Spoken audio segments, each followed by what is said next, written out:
Hello everybody and welcome to another vlog. Now, I'm back. I've been ill for a little while and went to Spain for a little bit, but anyway, I'm now back. Yeah, that was a very interesting little while since, I think it's been like 2 weeks or something, but anyway. I did do one version of this, didn't like it because I missed out a few things. You can slightly see that. So I've now actually written a list and I'm going to go through all the stuff that I want. So basically, for the next Uncharted game, I want a few of these things. Or really, I would love it if all of these things were in there. Now, okay, so first things first, I would like some flashbacks. Now, I say this because I'm pretty sure they're going to stick with Nadine. No, not Nadine. Chloe for sure. Very sure Nadine's going to come back again. There's still quite a bit that I think they're going to do with her character. They've also, I think, set her up as maybe even the next protagonist, since I think she is the youngest out of all of them. From what I know, these are the ages. I'm going to miss out Elena because I don't actually know how old she is, but I would say she's younger than Nate, but older than Nadine. Anyway, so it's, from what I think is Sully, Cutter, Sam, Chloe, Nate, Elena, Nadine. I think that's the way it goes. Nadine, I think, is exactly 30. Or at least I think by the time the game's taking place, I think she's 30. That's what it says on our wiki page. Chloe doesn't have a canon age, so I just assumed that she is the same age as the actress who plays her, which I think is 45, which I think is the same age as Sam. Actually, I think Sam's 46 if we're going by current standards. But anyway, not current standards, current year. But anyway. So, anyway, I would like some flashbacks for at least one of the characters, probably Chloe. Since, well, to be honest, for all the characters, we don't know a huge amount of their past. We know more, I think, about Sam's past than we do for Chloe and Nadine. And I think it would be a first that they do a flashback for a character that isn't the character that you're playing as, the protagonist. Which obviously could be a little bit confusing, but it could be interesting to see both of their pasts, well, not pasts, but, you know, and maybe a little bit of Sam. We still don't really know a huge amount of what he was doing. Like, for instance, we know he had a job, but what was that job? He said it paid really well. He was obviously a good thief, and as far as we know, that's what they stayed in. But it was legal enough that he couldn't go back after he was, I don't really know, probably framed for murder or something, I don't know, break-in. But anyway, let's see, I would like a few flashbacks. I can hear people coming up the stairs. Anyway, let's see. Also, I've noticed that Chloe has this necklace thing. I want to call it a necklace, probably, it is a necklace. And I would like to know what it is. It was in Uncharted 2, I'm assuming it's in Uncharted 3 under her jacket, because she wears a jacket all the way done up. But yeah, anyway. So she's probably wearing it then, and she wears it on Uncharted Lost Legacy. But there's no origin to that necklace, and I would like to know, does it have some meaning? I would either assume maybe it's an artifact, maybe a bit like the, Queen's Bracelet that you get. I'm wearing 2 watches. They are the exact same. Just so you know, yeah. But anyway, that was a mistake that I made this morning. Anyway, so yeah. Another thing that I like is magic. Now, magic is already set. I know Naughty Dog want to keep the game realistic, but magic is already a part, well, technically magic, I suppose, is already part of the Uncharted universe. You know, Uncharted 1 and 2 both had this, and a little bit in Uncharted 3. I don't really know what Uncharted 3 had. There were giant spiders that weren't giant, they were like that big. You saw them in my videos. And, you know, Talbot got shot and was completely fine. So, well, to be honest, bulletproof vests can sort that out. But, anyway.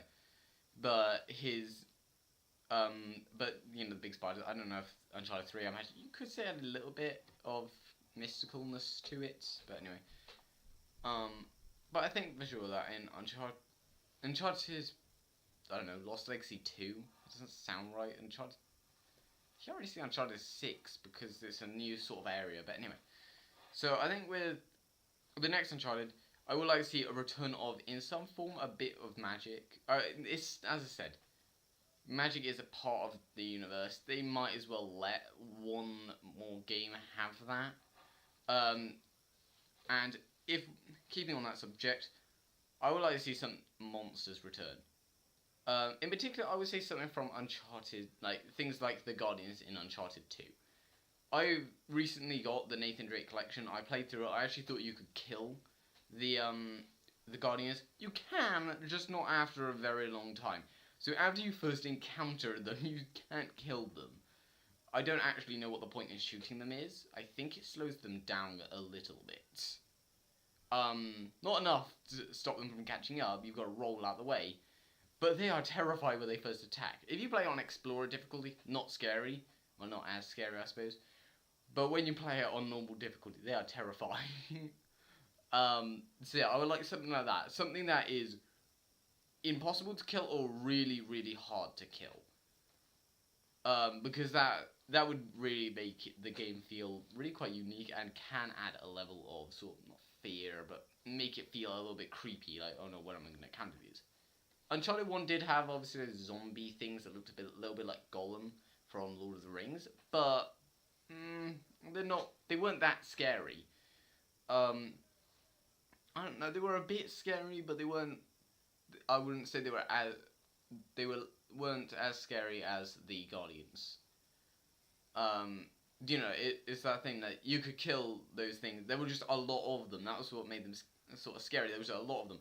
But you go against one Guardian, like when you first encountered them, you just can't handle it because you can't kill it, and it made them more scary. This thing took, especially when I played it, about, I don't know, 40, 50 shots from my gun, and survived 4 stabs and ran off. And I thought, how am I going to kill these things? I knew I could, I just didn't know when or how. Piece of advice: get their crossbows. That was like their weakness. Their own weapons are really good at killing them. That and secondary weapons like machine guns, those usually do the trick. But anyway, so yeah, I would like something that's difficult to kill, and when you sort of see them coming, you do want to run the other way. So yeah. Another thing that could be quite cool, but not quite cool. This was actually about the length of the game. I would say don't do a 10-hour or a 5-hour game. I've put on this sheet 7, 8, or 9 hours. 7 hours is pretty long, and I think is probably the best time to do it. It's not massive. Like, this is the thing. Uncharted 4 was great, but at points it was a bit slow. The missions that I often want to skip are the flashbacks, because they're not very... Because of the slowness of Nate, I think it slows the gameplay down a little bit. It's quite fun to play, obviously, if you're replaying the entire game. It's entertaining enough, but it's not something I usually go over, and I usually start straight away on Infernal Place.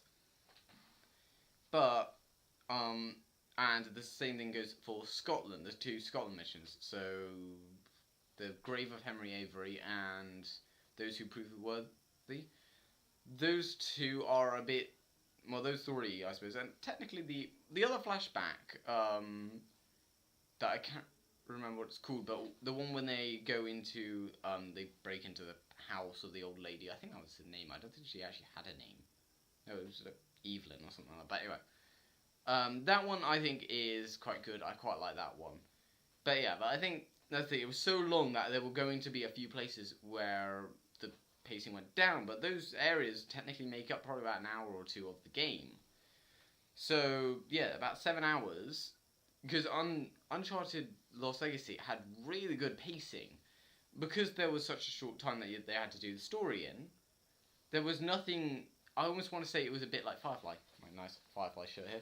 But yeah, in Firefly, when they were making the series, because they always had that chance that it was going to be cancelled, they never wasted an episode. Every episode, like even my least favourite, which is my least favourite is actually the train job, which, this is the thing, I don't like the thing, because the thing with it is that the train job throws loads of context at you, because the first episode wasn't aired first. I think it was aired episode 12 or 13. Yeah. And episode 2 was instead as Ed, the first episode. So, instead of having the 2-hour episode, they had a 1-hour episode to basically do the exact same thing. This meant that they were throwing context, exposition, dialogue, characters, everything at you to try and make you understand what's happening. And also, Mal's character was completely different. He was very sarcastic, very funny, which he isn't in pretty much all the other episodes. It's more of a slow growth for him. But the introduction of Niska, the story as well is really good. And I think that was the same thing that sort of Lost Legacy had. It was made in a year, I think. So they couldn't really mess around with things that they didn't want. Maybe that's why the multiplayer as well was pretty much the same thing. They were even worked into each other. That saves development time. You don't need a new group working on all like a brand new multiplayer. You just get a few things added, and then there you go. You've got the game sorted. So then they could work with the characters, and a lot of stuff was retextured because this was intended to be a DLC. But yeah, so I think a shorter game works. Just, I don't think 5 hours should be the same for everyone, because you can go through it in, a day. Uncharted 4 was 10 hours, that felt too long. So as I said, 7 hours is what I would like. 8 or 9, I think those would be okay, but you do have a chance of maybe some pacing going a bit weird. I would also like them to bring back, whilst I think Sam is probably going to show up in the next one as well, because I think definitely with me, he added the sense of humour to it. Both the characters are quite, they're not closed off to each other anymore, but Nadine doesn't joke really at all. Well, she jokes a little bit, but not much. I think she has maybe 1 or 2 jokes through the entirety of the game. Chloe has a few more, but she's not that funny. Once again, she's quite serious for it. As I said, she only works with professionals. And then you got Sam, who isn't a professional, and technically doesn't make sense that he's coming along with them. But he does add a bit of humour into the characters. He adds a little bit more of what the player is. He sort of talks about stuff, and he even does like a few jokes. I remember when pushing the cart along, I was watching Jacksepticeye play it. This was after I played it, but yeah, I was watching him playing it because I kind of like seeing people's reactions. And when he's pushing along, he said, "Why didn't we just give him the rope?" And because he went in so fast, I think I came in quite fast as well, but I cut the dialogue off. I haven't listened to it. If you do so basically, if you push it a bit, stop, wait for Nadine to come on, and then push it a bit more, and then push it all the way over, I think you have about enough time that you will get all the dialogue through before you reach the end. And what Sarah said, he says, one of you could have just lent me a rope, but okay, he actually does joke on that really you could have just thrown him like one end of the rope, he'll take it and then swing on the grapple hook just like everyone else did. And instead you push this car along and he nearly dies, or if you don't do it well, he does. And I think he adds that bit of humour, and it makes it a bit more interesting, I think, to have this character who is a little bit more of what the player thinks and is a little bit more comedic than the others. Another character I would like them to introduce, I would like them to add one more character. Either Sully, who, if they go with what I'm going to say next, will actually have a bit more of a purpose, or Cutter. Because he only had one game. I've realised I've still got this thing in the background, this thing reflecting the light. I should turn that on, it's actually my logo, but as a light it's really cool. Anyway, I'll gotta remember to do that next time. But yeah, so or Cutter, because Cutter only had half a game, and I really like Cutter, and I think some other people did quite like him as well. And I would like to see him make a return. He also plays Lazarevich in Uncharted 2, so I don't know. I would like to see him return. He did break his leg, but he is still doing the same stuff that he was doing, treasure hunting, or I suppose thieving. So, he's still in the business, so he's not like, permanently damaged his leg. But, as I said, he was also quite a funny character. He did make quite a lot of jokes. He was funnier than, I think, Nate, and he might have been funnier than Sam.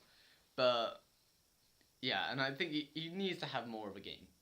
I think he needs to be in more than half a game, Anyway, But anyway, Sully would mostly come in handy for this, which is I want there to be either globe trotting, which, as I said, makes a bit of sense with Sully. He's got a plane; you can fly around all the countries, and then you don't need an airport. No, you still need an airport.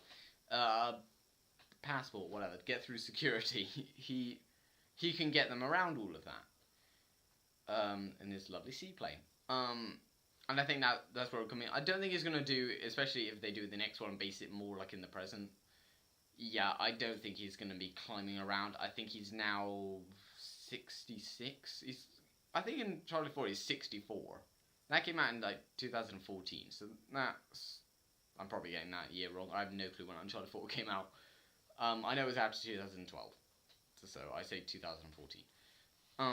It was probably 15. But anyway, and he's a bit old. He's not really.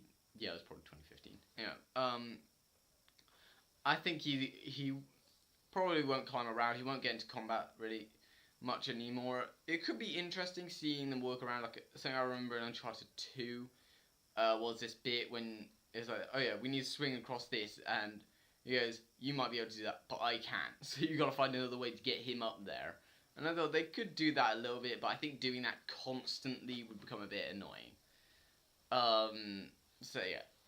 So anyway.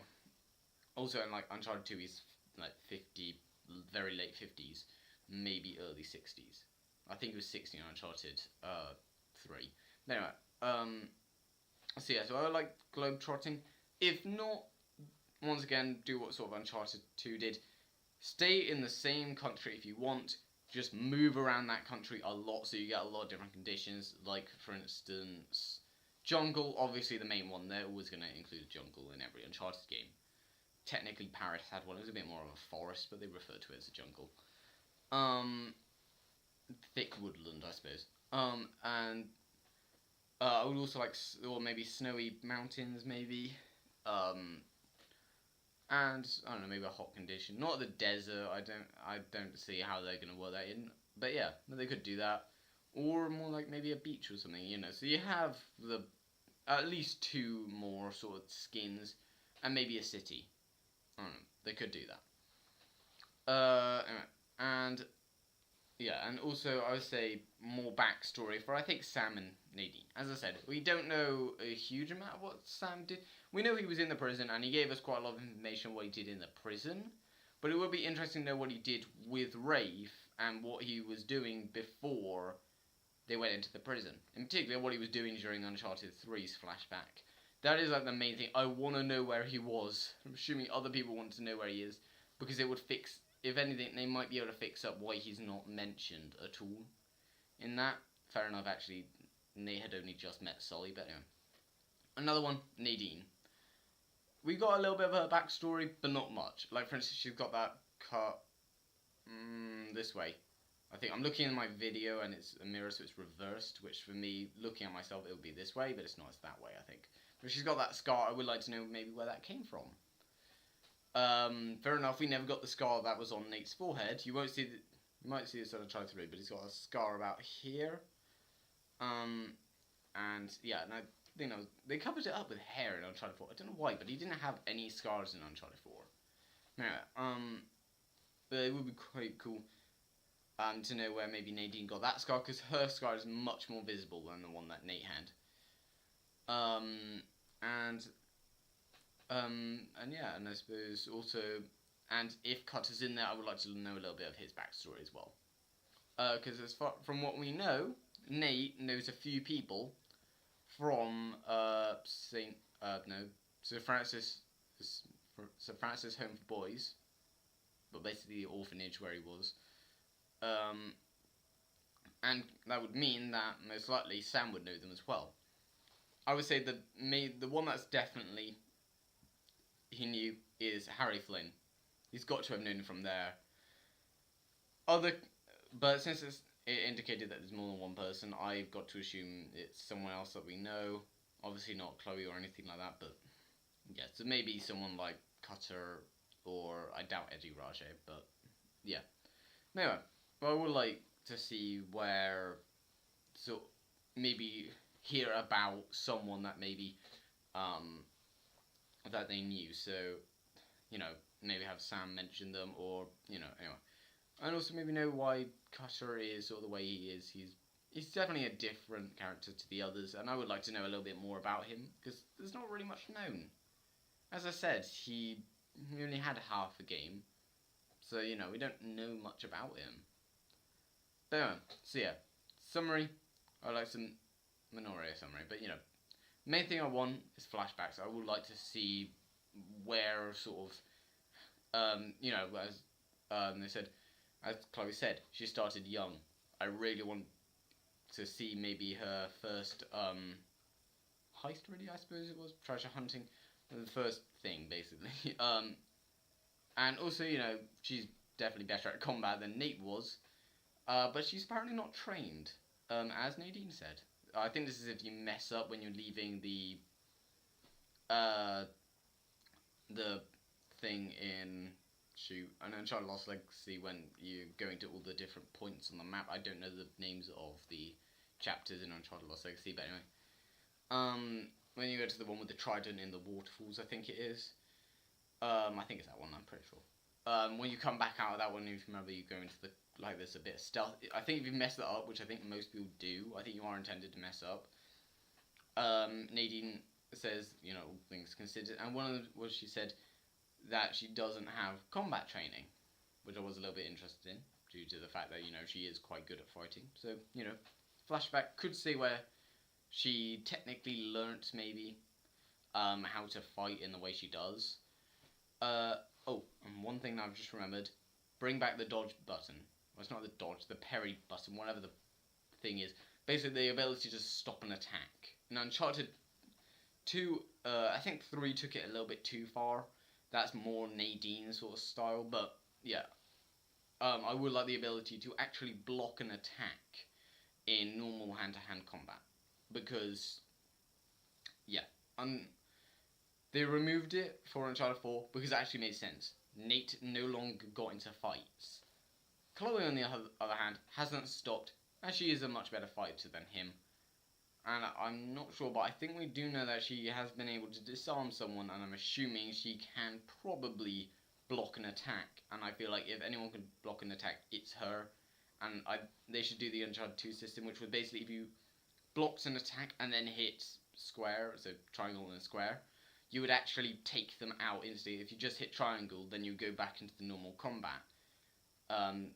So yeah, so I would really like to see that sort of make a return. They don't have to include it, but I would like it, or it's something to make combat a little bit easier with her a little bit, because rolling, I think, just seems a bit unnatural for Chloe, especially when you got it in Uncharted Lost Legacy, those bits when you had all the people sort of fighting. When I was Nate, it felt natural, but with Chloe, it doesn't. It feels more like she should be able to take on all these people without getting punched once.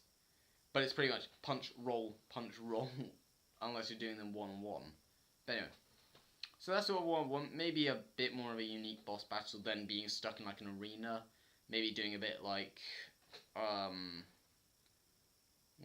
I've got to say Uncharted 2 again, where you had like the big area and just sort of, I ran around constantly, but you sort of maybe got to be a bit more clever than just punching them. Obviously they can still include that, but I say maybe making you sort of have to think about how you're going about this, try and use the terrain, maybe like dropping stuff and destroying things, but anyway. And that's my opinion, that's what I'd like to see. So, you know, Naughty Dog, if you're listening, yeah, do that please. So yeah, anyway, thanks for watching, I'll see you later, bye.